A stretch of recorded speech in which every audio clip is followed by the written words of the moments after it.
இங்க பார்த்துட்ருக்கீங்கள்ல, இந்த கெஸ்ட்டுக்கு நாங்க வந்து ஒரு காட்டேஜ் அரேஞ்ச் பண்ணி குடுத்தோம். 5 பிஹெச்கே காட்டேஜ் ஓகேங்களா? இவங்க மகாராஷ்டிராலருந்து வந்திருக்காங்க. இவங்க இங்க வந்து நிம்மதியா தங்கி, அங்கேயே சமையல் செஞ்சு சாப்ட்டு, அதுக்கப்புறம் சைட் சீயிங்க்கு போனாங்க அடுத்த நாள் காலையில.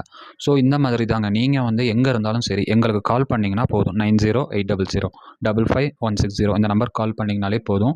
நாங்க புக்கிங்ஸ் எடுத்துக்குவோம். புக்கிங்ஸ் எடுத்த பிறகு, நீங்க அந்த குறிப்பிட்ட நாள்ல வந்தீங்கனாக்கா, உங்களுக்கு தேவையான எல்லா வசதிகளும் இந்த காட்டேஜ்ல நாங்க செஞ்சு குடுப்போம். For example wifi, hot water, home food, அப்புறம் கேம்ப் ஃபயர் இந்த மாதிரி எல்லா வசதிகளும் இருக்குது. அது மட்டும் இல்லாமல் sightseeing plans, taxi arrangement, purchasing plans இது எல்லாமே சஜஷன்ஸ் கொடுப்போம். ஃபுல்லாகவே சிசிடிவி கண்ட்ரோலில் இருக்கிறனால உங்களோட ப்ராப்பர்ட்டியோ உங்களோட வேல்யூபிள் திங்ஸ்க்கோ எந்த விதமான ஆபத்துகளும் வராது. இது வந்து ப்ராப்பர் ஊட்டியில் இருக்குங்க. ஊட்டியில் இருந்து பஸ் ஸ்டாண்ட்ல இருந்து ஜஸ்ட் 1 கிலோமீட்டரில் இந்த காட்டேஜ்க்கு நீங்கள் ரீச் பண்ணிக்கலாம். இந்த காட்டேஜில் பார்த்தீங்கன்னாக்கா நியர்பை பிளேசஸில் மெயின் பிளேஸ் ரயில்வே ஸ்டேஷன் இருக்குது, botanical garden, rose garden, Pykara water falls, shooting spot, okay இந்த மாதிரி இம்பார்ட்டண்ட்டான டூரிஸ்ட் பிளேசஸ் எல்லாம் இருக்குது. நியர்பைலேயே நீங்கள் அக்சஸ் பண்ணிக்கலாம். ஸோ வெளியூர் மக்கள் நீங்கள் ஊட்டிக்கு வரதா பிளான் பண்ணியிருந்தீங்கன்னா easy2ooty.in அந்த வெப்சைட்குள்ளே போய் பாருங்கள். நீங்கள் ரூம்ஸை புக் பண்ணிக்கலாம், காட்டேஜஸை புக் பண்ணிக்கலாம், டாக்ஸி, வேன், ஹோம் ஃபுட் எல்லாம் புக் பண்ணிக்கலாம். தேங்க்யூ.